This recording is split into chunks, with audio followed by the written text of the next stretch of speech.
If you're looking for quarterback help this week, then you've come to the right place. It's great that we're getting Joe Burrow back, but Aaron Rodgers, Baker Mayfield, CJ Stroud, guys that as of this recording still questionable. Lamar Jackson clearly not 100% healthy. So who are you going to be rolling with in your lineups this week? And we are going to have a lot of good options right off the bat on Thanksgiving and on Black Friday, starting with Green Bay at Detroit. The Lions are currently allowing the 9th most fantasy points per game to opposing quarterbacks, and Jordan Love, he hasn't had the most upside this season. However, he does have a pretty attainable floor each week. In 3 of the last 4 games, he's been the QB 24, and he only has 2 touchdown passes in his last 4 games. But if there's ever an opportunity for him to get going, it's on Thanksgiving Day against this defense, who will once again be without a couple of their top defensive backs. Jared Goff is probably going to have a little bit of a lower ceiling this week. Green Bay currently allowing the 6th fewest fantasy points per game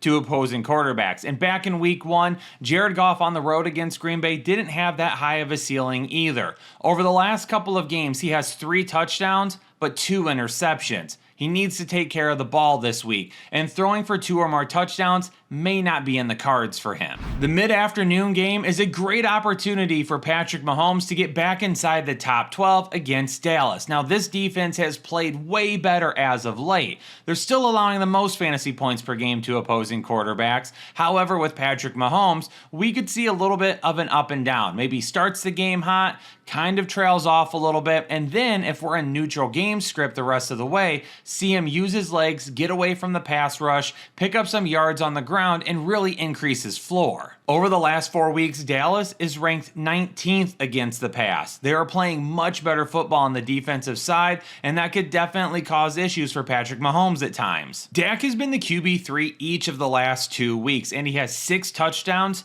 to only 1 interception during that span. He definitely can go in spurts. We've seen it this season where he gets super hot and then he has a bad game. I'm hoping this week against Kansas City is not a bad game. It is a tougher matchup, but given the fact it's against Kansas City, he could still throw the ball 30 plus times in this game and provide a solid floor based on volume alone. Thursday night football, Cincinnati and Baltimore marks the return of Joe Burrow, something that we did not expect even before the fantasy playoffs this year. So for anybody out there that has Joe Burrow, I'm okay with you firing him up this week because you've probably been waiting for a while. This Baltimore defense, though, has been playing much better. Over the last 4 weeks, Baltimore's defense is allowing the 7th most passing yards to opposing quarterbacks. However, they're allowing the 3rd most fantasy points because over the last 4 weeks, they've caused 5 interceptions and only allowed 1 touchdown. Now, I still have Joe Flacco listed on here just in case something were to pop up, but Joe Burrow has been announced as the starter and is ready to go. Lamar Jackson does not look healthy. Is this the week that he can get things going? Cincinnati's still allowing the 3rd most fantasy points per game to opposing quarterbacks.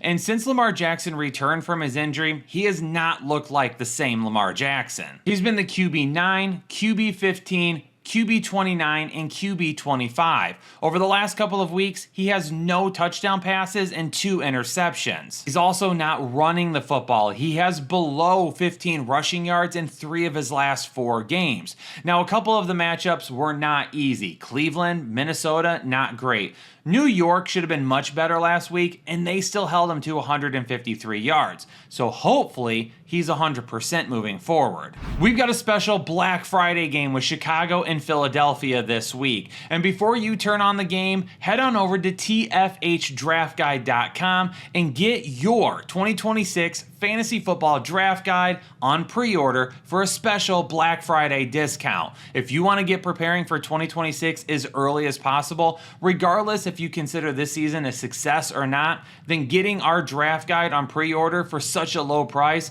is absolutely the way to save some money and win your fantasy leagues. Caleb Williams has been really good recently. He has 3 top 6 performances in his last 4 games. No interceptions in his last 4 games. And I expect enough neutral or negative game script for Chicago here that Caleb Williams could throw the ball 30 to 35 times this week. As long as he takes care of the football, he should be just fine again. And Jalen Hurts continues to have one of the safer floors of any quarterback in fantasy football. He provides a really solid floor because of the rushing ability, because of rushing touchdowns, and he has played like an absolute pro in the passing game this season. He only has 1 interception.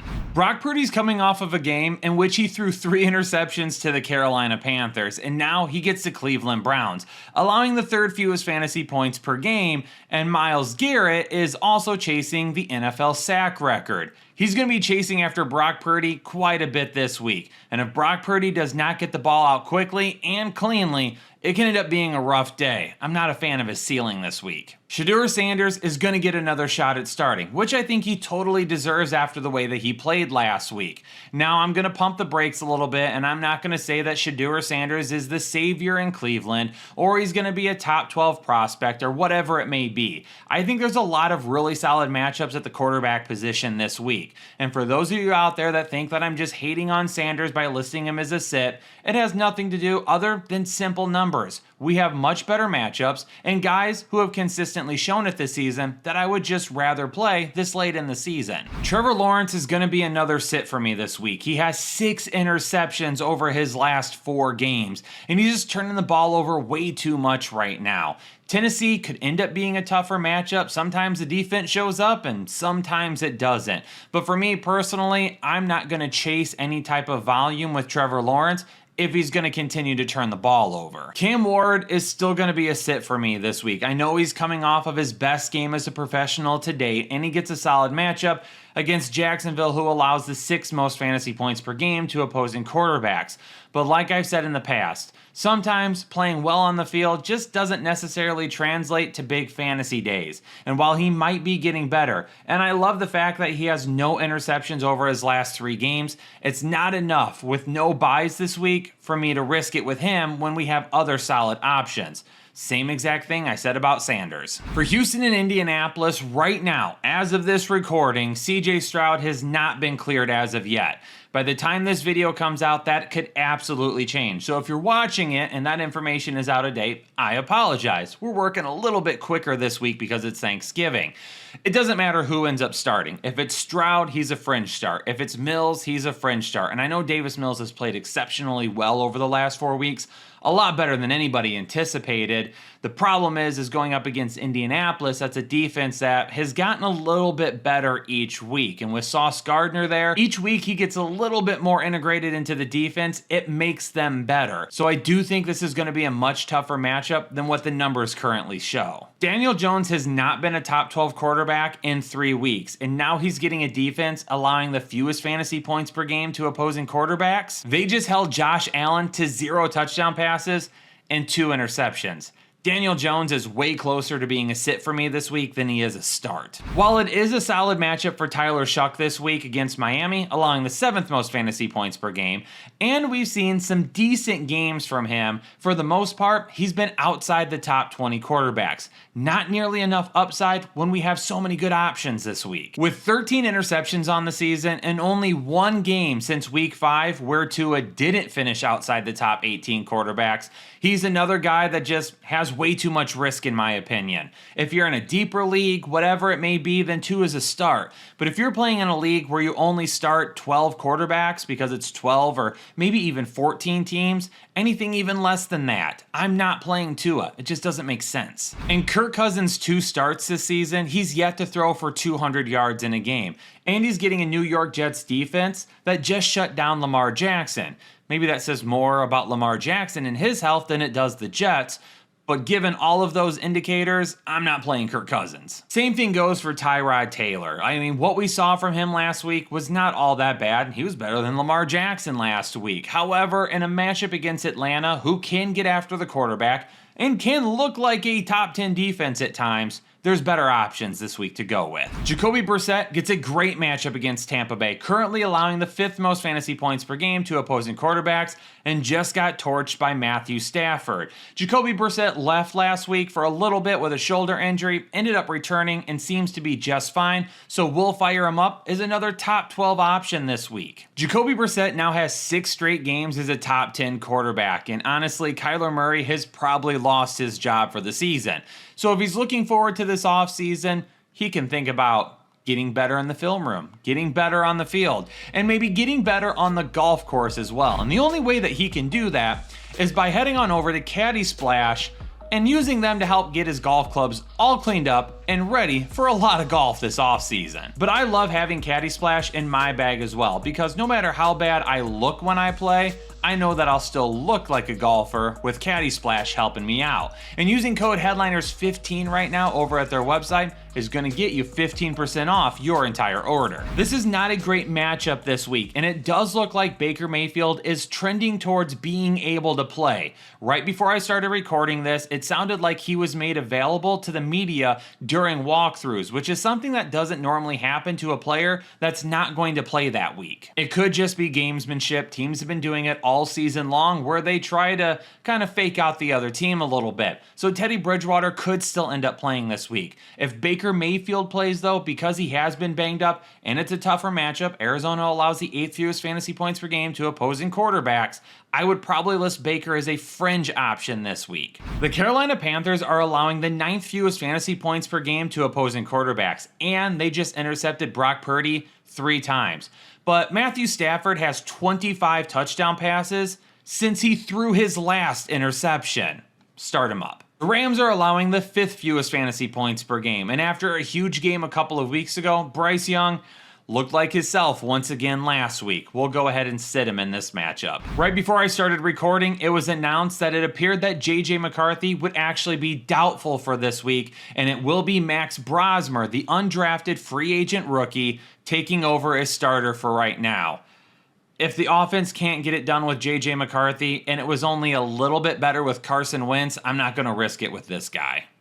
And let me just clarify, Brosmer, he might be a decent quarterback, but for fantasy-related purposes, you're not playing him. Minnesota is allowing the 10th fewest fantasy points per game to opposing quarterbacks, and Sam Darnold has had some up and down games. He looks really good, and then unfortunately, he disappoints in other games. But when you have a weapon like JSN, you have a solid floor every single week. But potential turnovers and limited big plays is exactly what will limit his ceiling this week. Josh Allen firmly back in the start column this week. Pittsburgh allows the 8th most fantasy points per game to opposing quarterbacks. But let's not kid ourselves here. If you own Josh Allen, you didn't need anyone to tell you to start Josh Allen last week. You weren't even considering sitting him, so let's not even go there. Buffalo is allowing the 7th fewest fantasy points per game to opposing quarterbacks, and we're kind of on the same trajectory we were with Aaron Rodgers last week. He's going to practice, he's going to ramp things up, and he's going to see how he feels on game day. So as of right now, still no indication on whether or not he will play. It sounds like Pittsburgh and Aaron Rodgers are trying to make it sound like he'll play, but I mean, I'll bet on that when I actually see him in the starting lineup. Honestly, I'm going to sit Mason Rudolph this week, and quite possibly, I would also sit Aaron Rodgers, depending on what other options you have. Geno Smith is a sit for me against the Chargers this week. The Chargers are allowing the 4th fewest fantasy points per game to opposing quarterbacks. Geno Smith can't stop turning the ball over. He's flipping off fans now. His offensive coordinator, Chip Kelly, is gone. No word on whether or not Ashton Jeanty will be able to play this week, even though it sounds like he could end up being doubtful. So many things in flux, Geno Smith is not under consideration. Justin Herbert was banged up before the bye, but I haven't really heard anything since then about whether or not he's going to be limited this week. All indications point to him being just fine. Unfortunately, can't say the same thing about his offensive line, who's also banged up as of right now. His ceiling is a lot lower than what we've seen at times this season, but going up against Las Vegas, I still think he has a solid floor this week. Sunday Night Football, Denver at Washington, and hopefully this is a matchup that can let Bo Nix get back on track. Washington allowing the 4th most fantasy points per game to opposing quarterbacks. For whatever reason, Bo Nix just has trouble reaching his upside this season. He hasn't been a top 12 quarterback in the last 3 games, and he's only been a top 12 quarterback 4 times this season. Marcus Mariota, definitely a sit this week. Denver's defense tough, allowing the 2nd fewest fantasy points per game. Jaden Daniels is back at practice, and there's a chance that he could play in the next couple of weeks. So if you own him, hang on to him because he avoided disaster. And maybe so did your fantasy lineup. The Giants and the Patriots, Monday Night Football, and I really hope Jackson Dart is cleared. This could be such a good matchup of young quarterbacks. If Dart can stay healthy the rest of the season, he has a shot at the potential Rookie of the Year. Drake May in his second season is looking at potentially winning an MVP. I really hope both of these guys can go, and they're both going to be starts for me in this matchup. New England's defense has been tough this year, but Jackson Dart has been phenomenal in the games that he is healthy. He may not run the football as much as what we saw, but I still think he runs a little bit. And the Giants are still giving up the second most fantasy points per game to opposing quarterbacks. They did just fire their defensive coordinator, so maybe we'll see a few changes, but Drake May has been absolutely hot. Headliner Nation, there you have it. All of the start and sit videos for Thanksgiving week. Don't forget, we're not going to be live this week, but at some point in time, I will do a Q&A, whether it be in Discord or whether it be through the community tab on YouTube. So if you're going to need help this week, stick around, and at some point in time, I'll make sure you get that help. Everybody stay safe, stay healthy, enjoy your Thanksgiving. I truly am thankful for every single one of you that view these videos, even if you hate them. Peace out, Headliner Nation. I'll see you in the next one.